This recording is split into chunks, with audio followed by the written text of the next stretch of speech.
మత్తయి సువార్త 2వ అధ్యాయం. మత్తయి సువార్త 2వ అధ్యాయం మొదటి వచనం చదువుదాం.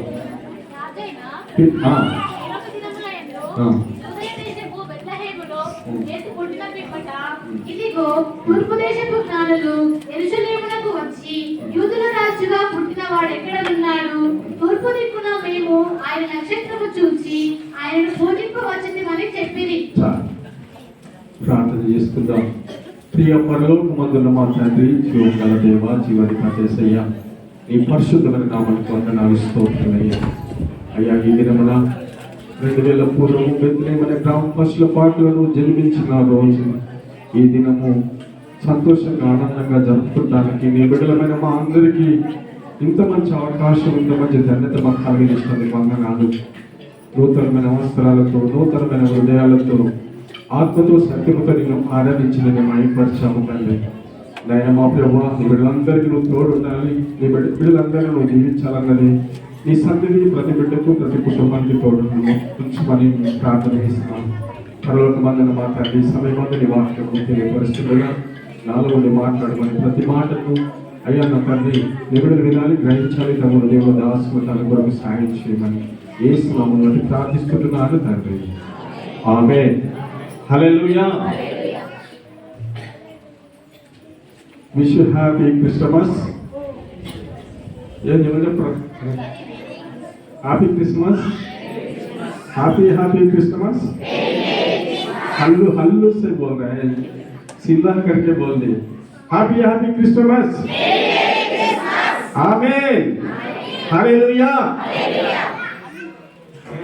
దేవుని బిడ్డలారా, మరి ఈ దినము ఉత్సాహము, సంతోషము మనందరి జీవితంలో కలగజేస్తున్నది.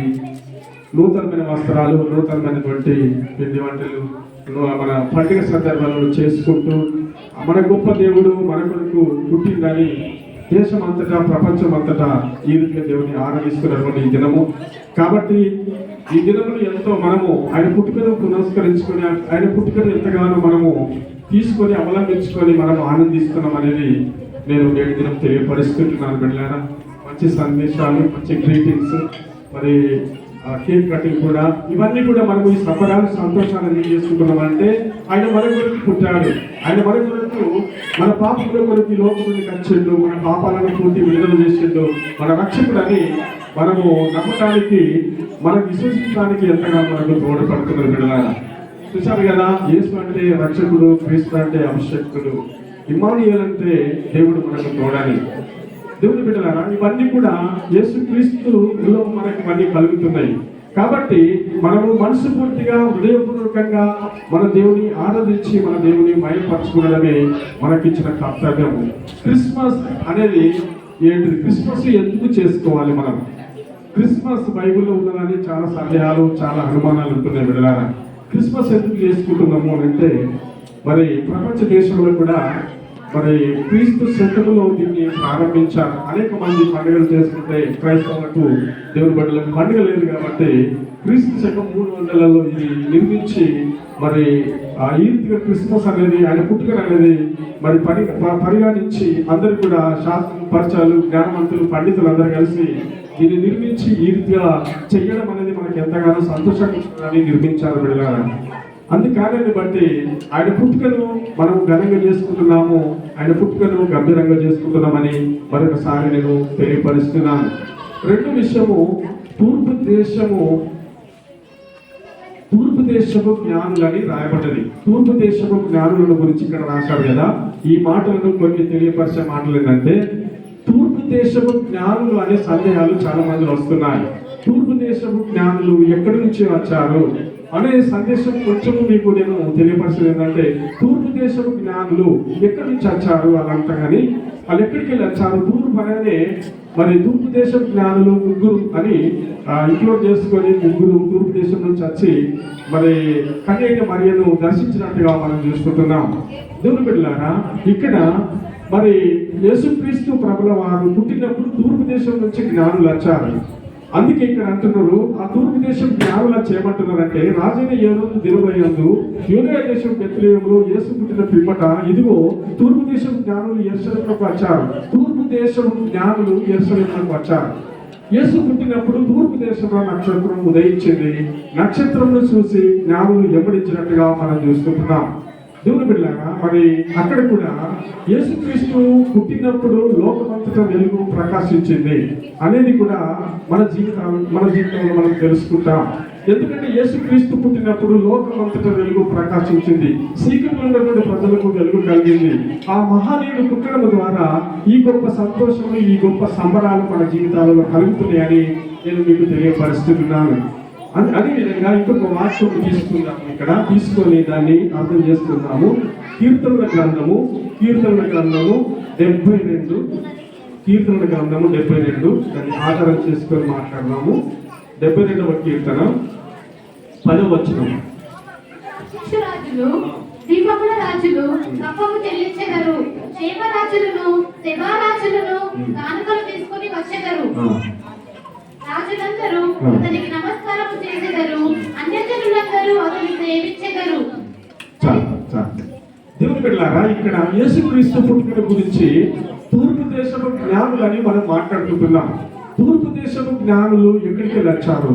తూర్పు దేశమున భక్తులు చెబుతున్నటువంటి మాటలు మీకు తెలియపరిచిందంటే, తూర్పు దేశము బబులోను దేశం ఉంది, పారసీక దేశం ఉన్నది, మాడియా దేశం ఉన్నది, ఇంకా అనేకమైనటువంటి దేశాలు ఉన్నాయి. ఏ దేశం నుంచి వచ్చిందో అని చెప్పడానికి బైబిల్ తెలియపరుస్తున్నటువంటి మాటలను ఈరోజు తెలుసుకుంటున్నాం. తర్షీషు రాజులు దీపముల రాజులను కప్పము చెల్లించెదరు, సేవరాజులను కానుకలను తీసుకొని వచ్చెదరు. ఇక్కడ తర్షీషు రాజు అంటున్నాడు, దీపం రాజులు అంటాడు, కప్పము చెల్లించెదరు కనుక పన్ను చెల్లించెదరు, సేవరాజులను కానుకలు తీసుకొని వస్తారు. ఇక్కడ యేసుక్రీస్తుకు అర్పించినటువంటి జ్ఞానులు ఎవరు కనుక ఎవరు తీసుకొని వచ్చారు?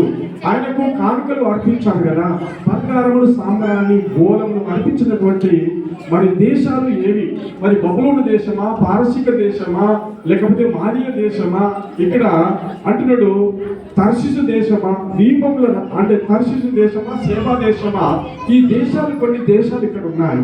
ఏ దేశంలో వారు వచ్చి యేసుక్రీస్తుకు కానుకలు చెల్లించారు? ఏ దేశం నుంచి వచ్చిన జ్ఞానులు?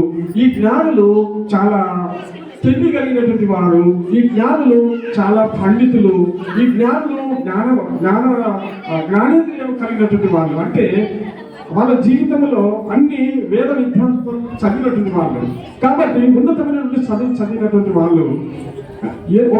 ఒక రాజు పుట్టాలన్నా, ఒక రాజు చనిపోవాలన్నా, ఒకటి మంచి జరుగుతున్నా, చెడు జరుగుతున్నా, ఈ జ్ఞానుల విషయంలో, ఈ పరిశీలన విషయంలో, ఈ పండితుల విషయంలో మనం అన్ని కూడా తెలుసుకునే విషయం ఏంటంటే, వీళ్ళంతా కూడా పరిశీలకులు, వీళ్ళంతా కూడా పరిశీలన చేసేవారు, వీళ్ళంతా కూడా దాని నుండి పరిశీలన చేసి ఏది సత్యము, ఏది సత్యం కాదు, ఏది నిజం కాదని తెలుసుకున్నటువంటి వారందరని ఇక్కడ లేఖన భాగము తెలియపరుస్తున్న బిడ్డలారా. ఇక్కడ మరి ఏ దేశం నుంచి మరి వీళ్ళందరూ కూడా మరి యెరూషలేమునకు వచ్చి కన్యమరియను ఆ యొక్క బెత్లెహేము పశుల పక్కన ఉన్నటువంటి శిశువును ఏ దేశం నుంచి వచ్చి ఆరాధించింది, ఏ దేశం నుంచి వచ్చి ఆయన పూజించింది? మరి ఎంతమంది జ్ఞానులు వచ్చారని చాలా మంది చెప్తున్నారు. 3 జ్ఞానులని కొంతమంది అంటున్నారు, 1000 మంది అని కొంతమంది అంటారు.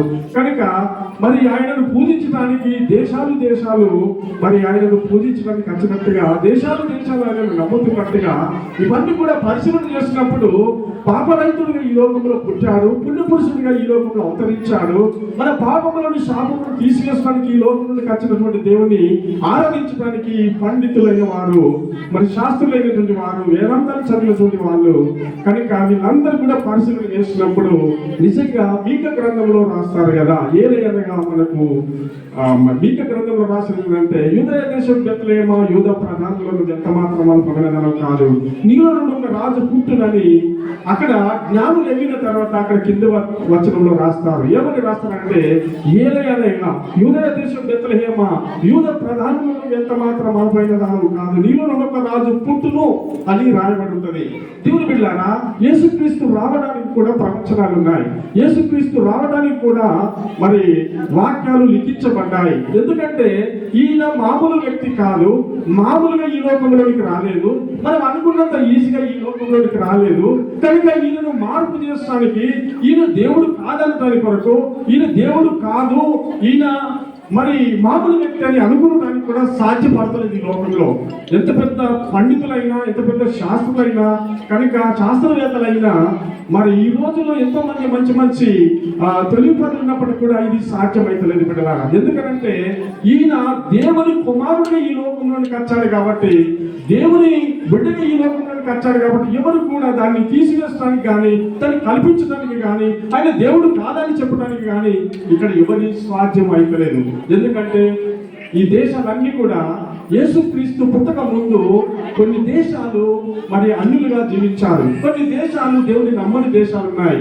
ఎప్పుడైతే యేసుక్రీస్తు పుట్టాడో, యేసుక్రీస్తు పుట్టిన తర్వాత కొన్ని దేశాలు దేవుని నమ్ముకున్నాయి, కొన్ని దేశాలు అప్రదేశాలుగా చేయబడ్డాయి. కొన్ని దేశాలు ఎందుకంటే ఈ రోజులో మనం చూస్తున్నాము, నిజమైన దేవుడని పరిగణించి, నిజమైన దేవుడని తెలుసుకొని ఈ రోజు ఆయనను పూజిస్తున్న వారు ఉన్నారు, ఈ రోజు ఆయనను ఆరాధిస్తున్నటువంటి వారు ఉన్నారు బిడ్డలారా. కాబట్టి ఇక్కడ ఈ లేఖన భాగంలో మరి ఎక్కడి నుంచి తెచ్చిరని చెప్పినప్పుడు, తర్షీసు రాజులు దీపము రాజును కప్పము చెల్లించదురు, సేవరాజును కానుకలు తీసుకుని వచ్చెదరు, రాజులందరూ అతనికి నమస్కారం చేచెదరు, అన్యజనులందరూ అతన్ని సేవించెదరు. ఈ యొక్క సొలొమోను రాసినటువంటి గ్రంథకర్త, సొలొమోను రాసినటువంటి మరి ఒక రాజు, ఈ రాజు రాస్తున్నటువంటి మాటలు ఏంటి ఇవన్నీ?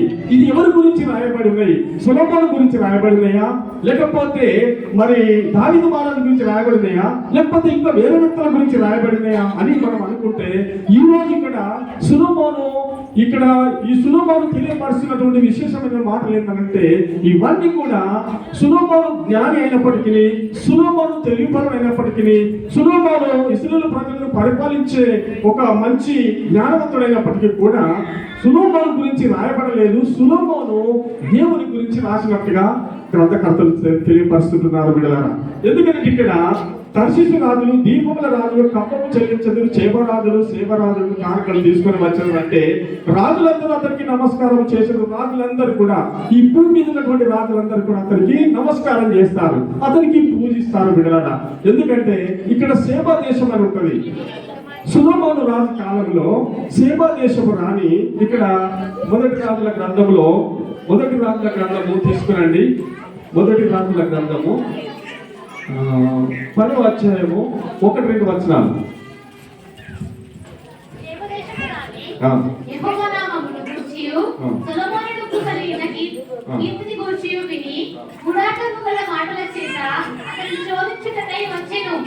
ఆమె గొప్ప పరివారముతో గంధవర్గమును, విస్తారమైన బంగారమును, రత్నములను ఒంటెల మీద ఎక్కించుకొని యెరూషలేమునకు వచ్చెను. ఇక్కడ చూడండి, ఇక్కడ మనం కొన్ని మాటలు తెలుసుకుంటానికి కొరకు మీకు ఈ వాక్యం చూపిస్తున్నాను. సేవా దేశపు రాణి యెహోవా నామమును గూర్చియు సొలొమోనునకు కలిగిన కీర్తిని గూర్చియు విని గూఢార్థం గల మాటల చేత అతనిని శోధించుటకై వచ్చెను. ఆమె యెహోవా పరివారములో గంధవర్గములను, విస్తారమైన బంగారమును, రత్నములను ఒంటెల మీద ఎక్కించుకొని యెరూషలేమునకు వచ్చెను. సొలొమోను దర్శనమును చేసి తనకు తోసిన దానినంతటిని బట్టి అతనితో మాట్లాడగా. చూడండి దేవుని బిడ్డలారా, సేవా దేశపు రాణి, సేవా దేశము మరి దక్షిణ దేశంలో ఉంటుందని భక్తులు చెప్తారు. సేవా దేశపు రాణి దక్షిణ దేశంలో ఉన్నది కాబట్టి, దక్షిణ దేశంలో ఉన్నటువంటి రాణి యేసుక్రీస్తుకు ఏ రీతిగా కానుకలు తీసుకొని రాగలుగుతారు. సేవా దేశంలో ఉన్నటువంటి ప్రజలు మరి బైబిల్లో తూర్పు దేశంలో ఉన్నటువంటి జ్ఞానులు అన్నారు, ఇది సేవా దేశం అంట, దక్షిణము వైపు ఉన్నదంట. కాబట్టి దక్షిణ వైపు ఉన్నటువంటి ఈ దేశం యొక్క రాజులు కావచ్చు, జ్ఞానులు కావచ్చు, ఎట్లా ఈ కానుకలు తీసుకొని వస్తారు. ఇక్కడ ఈ కానుకలన్నీ కూడా ఏ రీతి అంటే, ఇక్కడ గంధవర్గం గల మాటల చేత అతన్ని శోధించుటకై ఆమె గొప్ప పరివారంతో గంధవర్గములను, విస్తారమైనటువంటి బంగారమును, రత్నములను ఒంటెల మీద ఎక్కించుకొని యెరూషలేమునకు వచ్చెను. ఇవన్నీ కూడా గంధవర్గములను అనగా సుగంధ ద్రవ్యములను అనగా బంగారమును మరి రత్నములను అన్ని కూడా ఒక మంచి ఐటమ్స్ తీసుకొని మరి సేవా దేశం నుంచి వీళ్ళందరూ కూడా మరి యేసుక్రీస్తును ఆరాధించడానికి వరకు ఒక రాజు పుట్టిండు. రాజు పుట్టిండు కదా.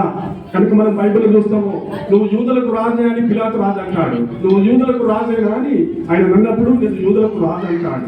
చూడు బిడ్డ, ప్రపంచ దేశం ఉన్నటువంటి రాజులందరినీ ఇచ్చినటువంటి రాజు యేసుక్రీస్తు ప్రభువే రాజు.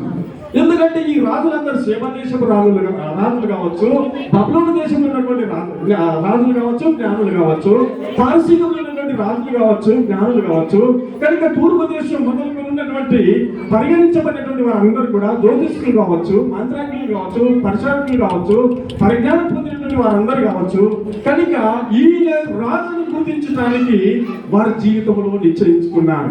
దేవుని బిడ్డలారా, ఈ రోజు మీరు తెలుసుకునేది ఏంటంటే ఈ భూమి మీద ఎంతమంది రాజు ఉన్నప్పటికీ కూడా సొలొమోను జ్ఞానం కలిగినటువంటి జ్ఞానవంతులైనటువంటి వారు ఎంతమంది ఉన్నప్పటికీ కూడా దావీదు రాజు అటువంటి జ్ఞానవంతులు, సొలొమోను రాజు అటువంటి జ్ఞానవంతులు, ఇంకా ఈ భూమి మీద ఎంతమంది రాజులు ఉన్నప్పటికీ కూడా కనుక వాళ్ళందరినీ మించినటువంటి రాజు, వాళ్ళందరికంటే మించిన జ్ఞానం పొందినటువంటి వ్యక్తి ఎవరయ్యానంటే మనుషుల దయందు, దేవుని దయందు వరదిల్లుతూ ప్రపంచ దేశంలో ఉన్నటువంటి రాజులందరినీ మించిన రాజు యేసుక్రీస్తు ప్రభుల వారు రాజు.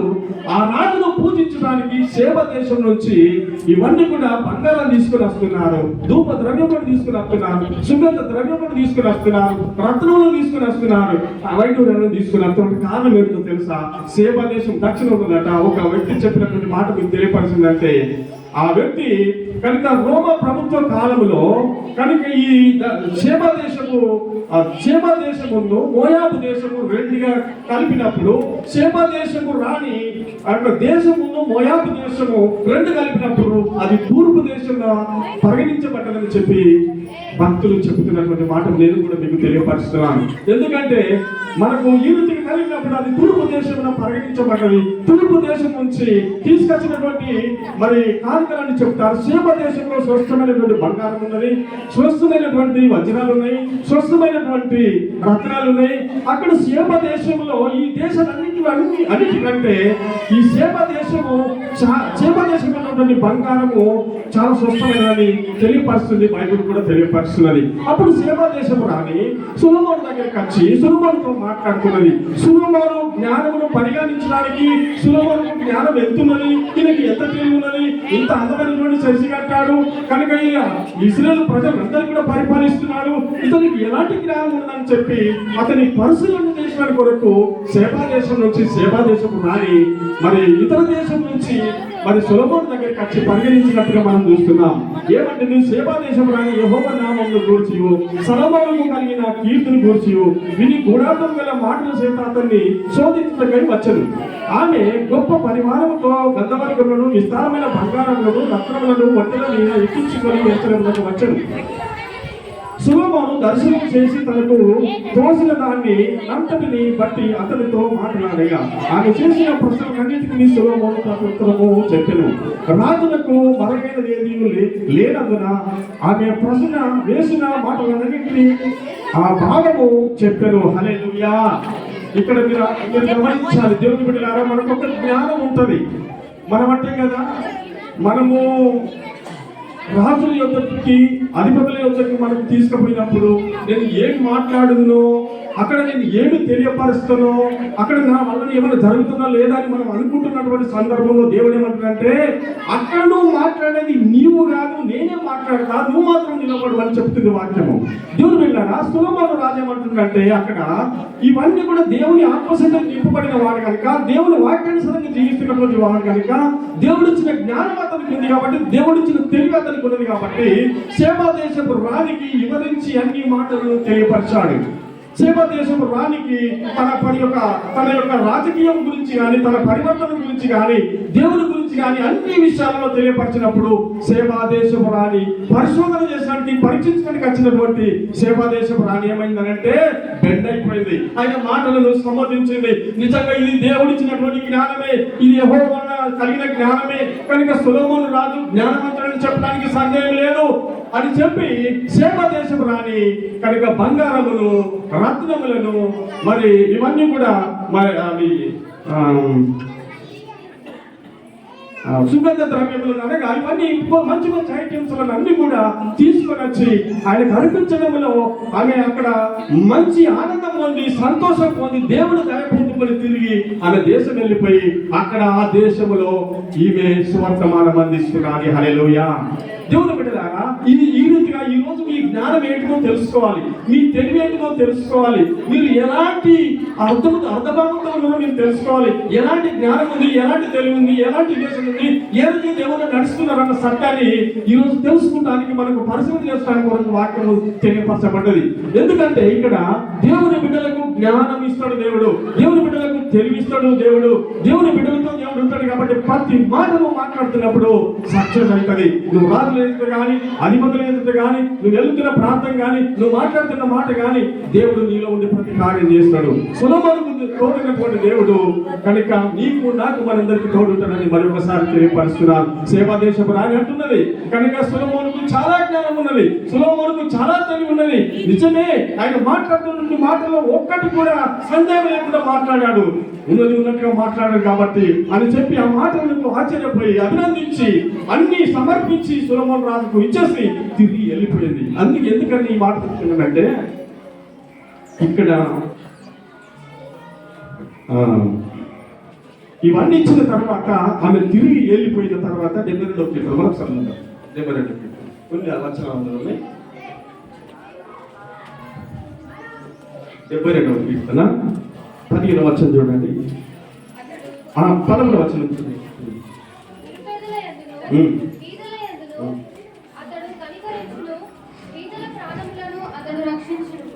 కపట బలాత్కారముల నుండి అతడు వారి ప్రాణమును విమోచించును, వారి ప్రాణము అతని దృష్టికి ప్రియముగా ఉండును.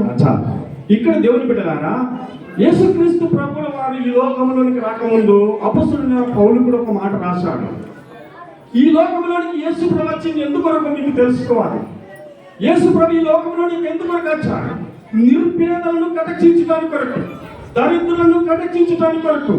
కనుక మనము పాపములో శాపమున్న వారిని కటాక్షించడానికి కొరకు, మనందరినీ పాపం నుంచి శాపం నుంచి విడిపించడానికి కొరకు, మనం విముక్తిలోనికి నడిపించడానికి కొరకు, చీకటిలో పాపములు ఉన్న మన జీవితాన్ని వెలిగించడానికి కొరకు ఆయన వెలుగా ఈ లోకంలోనికి వచ్చిందని దేవుని వాక్యము తెలియపరుస్తుంది. దేవుని బిడ్డలారా, ఇక్కడ అంటే చూడండి, నిరుపేదలను బీదల యందును అతడు కనికరించును, బీదల ప్రాణములను అతడు రక్షించును, కపట బలాత్కారము నుండి అతడు వారి ప్రాణములను విమోచించును, వారి ప్రాణములను అతని దృష్టికి ప్రియముగా ఉండును. కనుక 15వ వచనం, అతడు చిరంజీవి యాగును గాక, సేవ బంగారం అతనికి ఇయ్యబడెను, అతని క్షేమమునకై జనులు నిత్యము ప్రార్థన చేయుదురు. యేసుక్రీస్తు నిజమైన దేవుడని సొలొమోను రాజు చెప్తున్నాడు.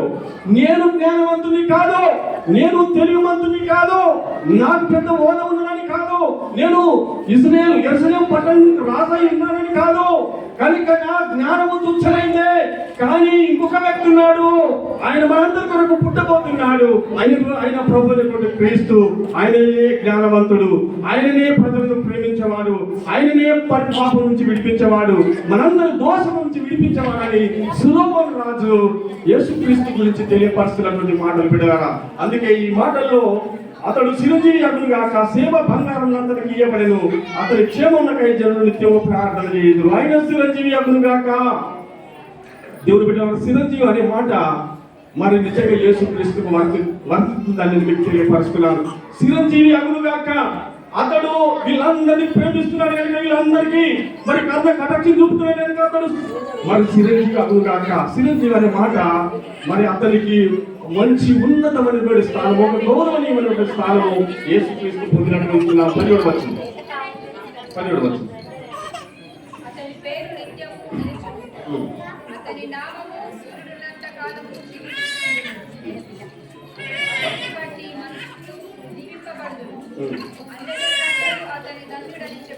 చాలు.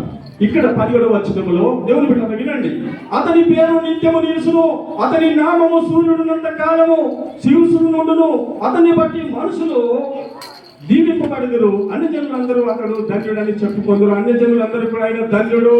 ఇప్పుడు ఈ రోజు విన్నాం కదా, ఆయన పూర్తిగా దేవుని తెలుసుకున్నప్పటికీ కూడా యేసుక్రీస్తు ఆయన మార్గమును, సత్యమును, జీవమును కనుక ఆయన ప్రపంచ దేవతలో భక్తుడు గొప్ప దేవుడు అని చెప్పాడు కదా. కనుక చెప్పినా చెప్పకుండా ఆయన గొప్ప దేవుడే. హల్లెలూయా. ప్రపంచ దేశంలో ఆయన గొప్ప దేవుడు, ఆయన గొప్ప దేవుడు అయి ఉన్నందు కాదని బట్టే దేశాలు బాగుపడుతుంది బిడ్డలారా. లేకపోతే రాజ్యం మీద రాజ్యం పడుతుంది, భూకంపాలు జరుగుతాయి, మనుషులు కేర్ చేయరు, మనుషులు అభిమానించరు.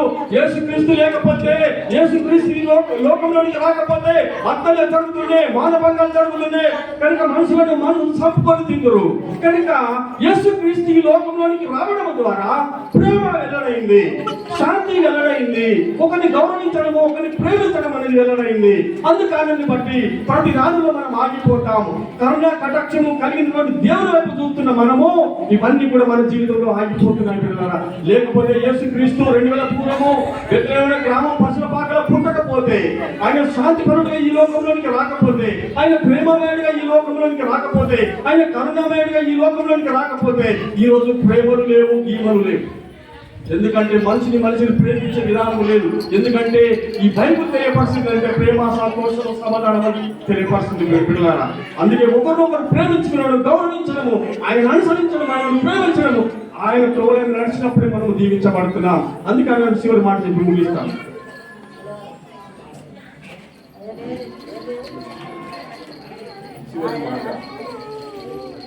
మత్తయి 12:42 చూడండి. మత్తయి 12:42. విమర్శ సమయమున దక్షిణ దేశపు రాణి ఈ తరము వారితో నిలవబడి వారి మీద నేర స్థాపన చేయును.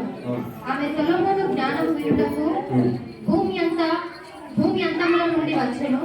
ఇదిగో సొలొమోను కంటే గొప్పవాడు ఇక్కడ ఉన్నాడు. ఆమేన్, హల్లెలూయా. ఇక్కడ ఈ మాటను మనం తెలుసుకోవాలి. ఎవరు గొప్పవారు ఈ లోకంలో? నేను మిమ్మల్ని అడుగుతున్నాను. భూమి మీద ఎవరు గొప్పవాడు? జార్జి బుష్ గొప్పవాడా? తర్వాత జవాన్ బిహార్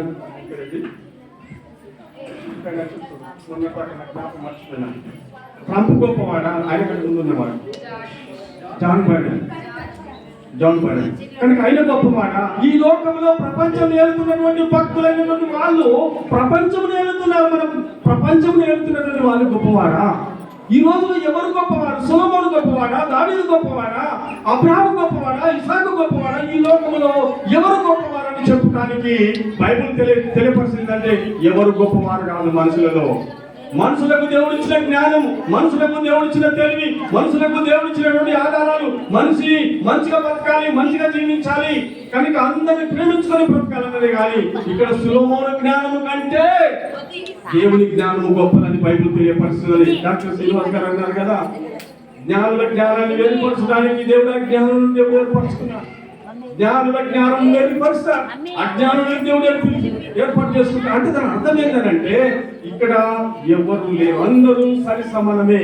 అందరూ దేవుని దృష్టిలో పేదవారైనా, ఉన్నవారైనా, లేనివారైనా, అందరిని పేదలను కటాక్షించడానికి, పేదరికం నుంచి విడిపించడానికి, అందరిని ఉన్నతమైనటువంటి స్థానంలో నిలబెట్టడానికి వరకు దేవుడు ఈ లోకంలోనికి వచ్చాడు. కనుక నీకు ఇంకోటి తెలుసుకోవాలి. నువ్వు ఏంటంటే నీ చీకటి నుంచి నిన్ను విడిపించాడు, నీ పాపం నుంచి నిన్ను విడిపించాడు. కనుక నీ రోత జీవితం నుంచి దేవుడు విడిపించాడు అన్న సత్యాన్ని కూడా మనం మర్చిపోదు బిడ్డలారా. మన దేవుడు వెలుగైన దేవుడు, ఆ వెలుగులో నడపడానికి నిన్ను నన్ను పిలుస్తున్నాడు అన్న సత్యాన్ని మీకు తెలియపరుస్తున్నాను. చూడండి, ఏ రోజు రాజయ్యుడు ఏ రోజు దినోదయాన్ని యూదయ దేశం బెత్లెహేములో యేసు పుట్టిన పిమ్మట యూదుల రాజుగా పుట్టినవాడు ఎక్కడ ఉన్నాడని చెప్పి 3 జ్ఞానులు వచ్చారని చెప్పినప్పటికీ యెషయా గ్రంథం 60వ అధ్యాయము 1-6 వచనాల్లో చెప్తున్నది, ఎంతో మంది జ్ఞానులు అక్కడికి వచ్చినట్టుగా చెప్తున్నది. చాలా సమూహం అక్కడికి వచ్చినట్టుగా చెప్తున్నారు. బిడ్డలారా, చాలా సమూహం అయినా సరే, 3 అయినా సరే, ఎవరైనా సరే, ఇప్పుడు నేను ముందు చెప్పాను కదా, బబులోను దేశంలో జ్ఞానవంతులు ఉన్నారు, షేబా దేశంలో జ్ఞానవంతులు ఉన్నారు. కనుక ఆయా పెద్ద పెద్ద దేశాలలో కూడా ఇప్పుడు యోసేపు జీవిత కాలంలో ఐగుప్తు దేశంలో కూడా జ్ఞానవంతులు ఉన్నారు, జ్యోతిష్కులు ఉన్నారు, మంత్రజ్ఞులు ఉన్నారు, పండితులు ఉన్నారు, అక్కడ కూడా ఉన్నారు. ఎందుకంటే వాళ్ళందరి నుంచి జ్ఞానం యోసేపుకు దేవుడు ఇచ్చాడు. హల్లెలూయా. తర్వాత బబులోను దేశంలో ఎంతో మంది జ్ఞానులు ఉన్నప్పటికీ కూడా వాళ్ళందరికీ మించిన జ్ఞానము దానియేలుకి ఇచ్చాడు. దేవుని నమ్మిన బిడ్డలకు జ్ఞానం ఉంటుందని మనం ఒకసారి గర్వపడదాం. హల్లెలూయా. మనకు జ్ఞానం దేవుడు ఇచ్చాడు, మనకు తెలివి దేవుడు ఇచ్చాడు, ఆయన ద్వారా ఇవన్నీ మనం పొందుకున్నాం. ఆయన పుస్తకాల ధన్యత మనకు దొరికింది బిడ్డలారా. అందుకే దేవుని మయపరచాలి, దేవుని గర్వపరచాలి బిడ్డలారా. ఎందుకంటే అక్కడ ఈ దేశాలన్నింటి నుంచి, అనగా తూర్పు దేశం నుంచే 3 జ్ఞానులు ప్రయాణం చేస్తూ ఈ మాట చెప్తున్నారు. మీరు ఇది చివరి మాట మీకు చెప్పింది ఏంటంటే, ఈ రోజు ఆ నక్షత్రం తూర్పు దేశంలో ఉదయించిన తర్వాత ఆ నక్షత్రమును అనుసరించి జ్ఞానులు బబులోను దేశం కాల్చిరని బైబిల్ తెలియపరుస్తున్నది. ఈ రోజు మిమ్మల్ని అడుగుతున్నాను ఒక ప్రశ్న, దేవుని బిడ్డలారా, మీరెవరైనా ఆ నక్షత్రము యేసుక్రీస్తే, ఆ యాకోబులో ఉదయించిన నక్షత్రము యేసుక్రీస్తే, ఆ నక్షత్రము నిన్ను సంవత్సరం అంతా నడిపిస్తాది. ఈ రోజు డిసెంబర్ 25వ సంవత్సరం పడ్డది కనుక ఈ సంవత్సరం నుంచి మళ్ళీ డిసెంబర్ వరకు నడిపించే నక్షత్రము యేసు ప్రభు. ఇమ్మానుయేలైనటువంటి దేవుడు నీకు తోడున్న దేవుడు కనుక, యేసు అంటే రక్షకుడు, నీకు రక్షించే దేవుడు కనుక, క్రీస్తు అంటే అభిషక్తుడు, నిన్ను అభిషేకించే దేవుడు. నువ్వు నమ్ముకున్నావు కాబట్టి నీకు అండగా కొండగా ఉండే దేవుడు ఎవరంటే, నీ కష్టంలో సుఖంలో నీకు తోడున్న దేవుడు ఎవరంటే యేసు ప్రభే. ఆ నక్షత్రాన్ని అనుసరించండి, ఆ నక్షత్రాన్ని ప్రేమించండి, ఆ నక్షత్రం నడిచినట్టుగా నడవండి కనుక ప్రేమ అభ్యాసాలు అనురాగాలు మనం కలిగి ఉందాము. అది దేవుడు గొప్ప దేవుడు బిడ్డలారా. మరి మీ అందరికి తోడుంటామని క్రిస్మస్ సందర్భంలో నేను మీకు తెలియపరుస్తున్నాను. హ్యాపీ క్రిస్మస్, హ్యాపీ క్రిస్మస్, హల్లెలూయా, హల్లెలూయా.